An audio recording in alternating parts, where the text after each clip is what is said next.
বাবা, তুমি এরকম গোটা মাছ নিয়ে এসছো কেন? বাজারে প্রচুর ভিড়, মাছ কাটতে পারছে না, দিয়ে চলে এসেছে।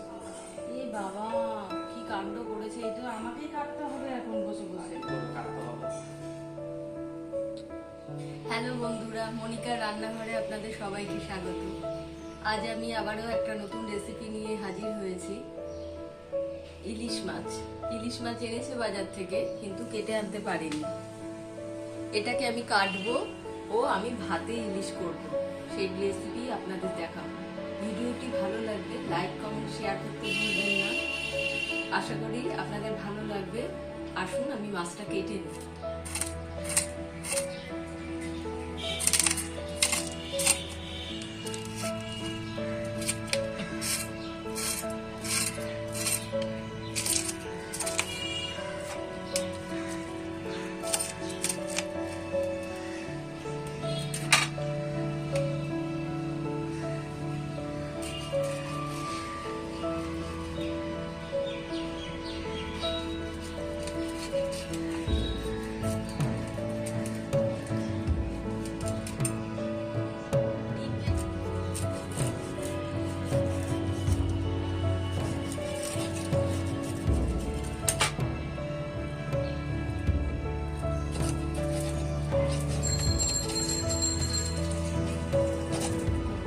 আর কাটতে পারছি না আমি।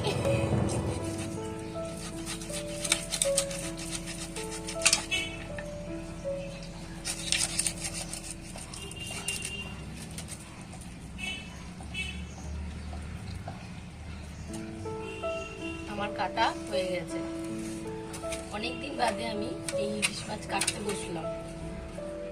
এখানে আমি 2 চামচ সর্ষা, কালো সর্ষা নিয়েছি, সাথে 5 থেকে 6টা কাঁচা লঙ্কা, নুন, হাফ চামচের মতো নুন ও হাফ চামচের কম একটু হলুদ নিয়ে আমি এটাকে বেটে নেব। কারণ আমি হাফ চামচের মতো না আবারও কিছুটা আমি নুন, হলুদ,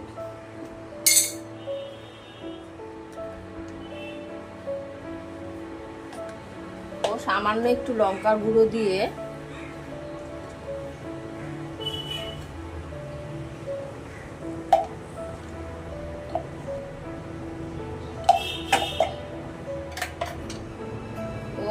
অল্প পরিমাণে সরষের তেল দিয়ে আমি কিছুক্ষণ মেখে রেখে দেব। রেখে দেওয়ার পর আমি এখানে বেশ কিছুটা সরষা আমি দিয়ে দেব। সরষা দিয়েও আমি আরো 15-20 মিনিট মতো আমি রেখে দেব। এটাকে ভালো করে আমি মাখবো।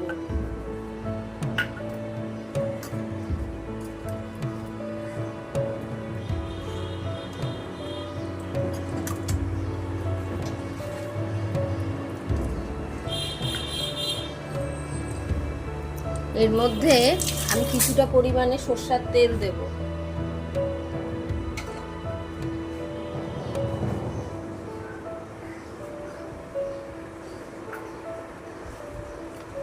আমি আবারও কিছুক্ষণ 10-15 মিনিট আমি রেখে দেব। তার সাথে আমি ভাত বসিয়ে দিয়েছি। আমি এটা ভাতে ইলিশ করব। ভাত বসিয়ে দিয়েছি, ভাতটা নামা পর্যন্ত আমি অপেক্ষা করব। ভাত আমার হয়ে গেছে। আমি বেশ কিছুটা ভাত এই প্লেটের মধ্যে আমি তুলে নিচ্ছি।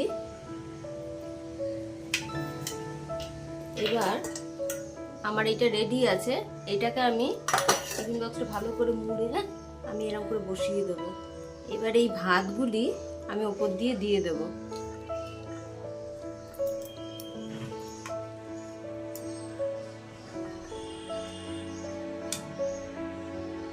এটা ভাতের গরমে এটা রান্নাটা হয়ে যাবে। এটা জলে দিয়েও করা যায়, সসপ্যানে জলে দিয়েও এটা আমরা করে থাকি, কিন্তু ভাতের স্বাদটা একদমই আলাদা হয়। এটা মা ঠাকুমার আমলের রান্না। এটা একবার করে দেখবেন, অবশ্যই ভালো লাগবে। একটু খাটনি আছে, কষ্ট আছে, তবুও এটার মধ্যে একটা খেয়ে একটা তৃপ্তি পাবেন।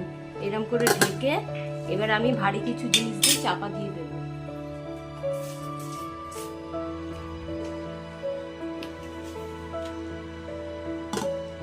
এবার এটা আমি ঘন্টা 2 রেখে দেবো। এরকম 2 ঘন্টার পর আমি এই ঢাকাটা আমি খুলে দিচ্ছি।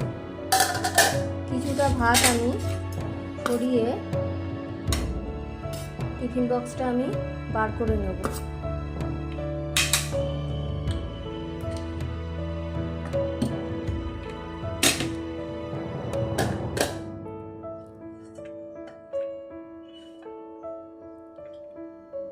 ভাতে ইলিশ আমার এখন রেডি হয়ে গেছে। আমি ওপর দিয়ে 2 চামচ মতো সরষের তেল ছড়িয়ে দিয়েছি।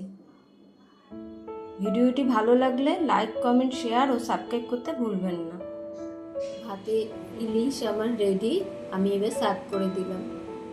নমস্কার, আমি মনিকা। আজ জামাই ষষ্ঠী। জামাই ষষ্ঠীর উপলক্ষে বেশ কিছু রান্নার আয়োজন করেছি। জামাই ষষ্ঠীর দিন আসলে আমার বাবার কথা খুব মনে হয়। বাবা এত যত্ন সহকারে আমাদের নিমন্ত্রণ করে খাওয়াতো।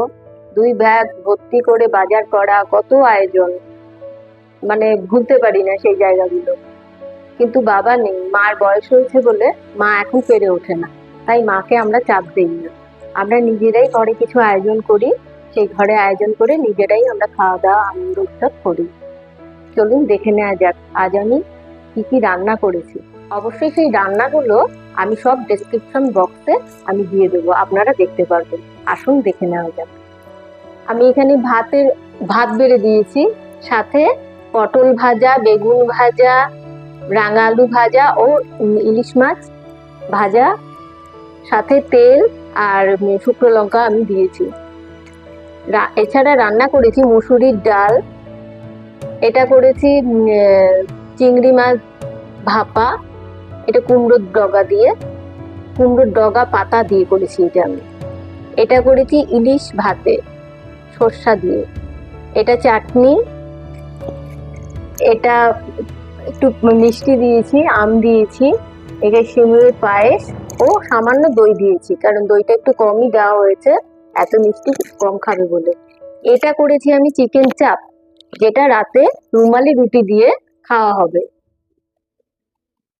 যার জন্য আয়োজনগুলি করলাম তাকে আমি ডেকে নিচ্ছি। চলে আসো, এবার তুমি বসে যাও খেতে।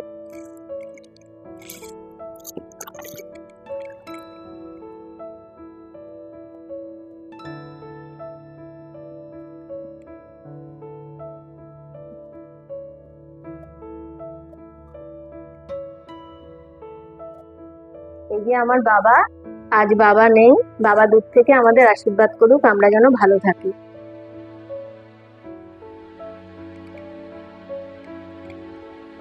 ভিডিওটি ভালো লাগলে লাইক, কমেন্ট, শেয়ার ও সাবস্ক্রাইব করতে ভুলবেন না।